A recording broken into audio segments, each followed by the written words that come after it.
नदी के तीरे तीरे नदी का ठंडा पानी जरा सा पी लो जानी। जोगी रे बा जोगी रे जोगी रे बा जोगी रे खिलाड़ी बाबा लहंगा तेरा घूम घूम चोली तेरा तंग रे फिर लहंगा तेरा भाई बाबा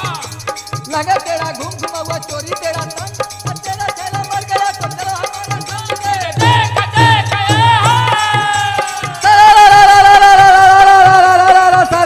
रे मोर भैया सारा भाई बाबा एक गोरी तो नन कटीला जो बन जुल्म तोहार हो फिर एक गोरी तो नन कटीला जो बन जुल्म तोहार एक गोरी तू हमसे कोई तकरार रे फिर देख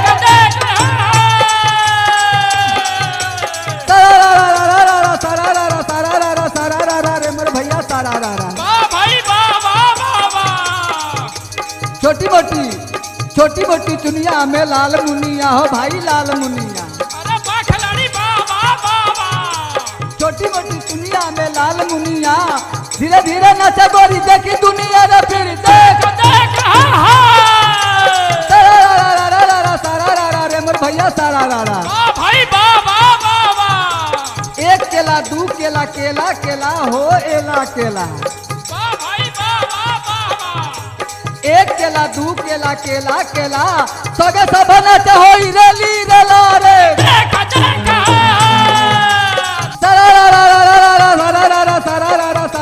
रे मोर भैया सारा भाई बाबा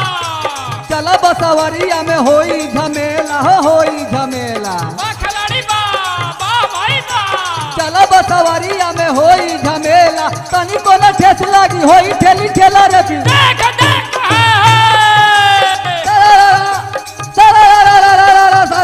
रे मोर भैया सारा भाई बाबा रे मोर भैया सारा भाई बाबा खिलाड़ी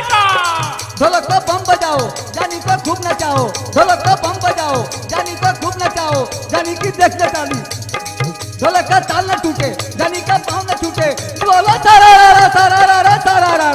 भाई बाबा खिलाड़ी रे मोर भैया सारा भाई बाबा खिलाड़ी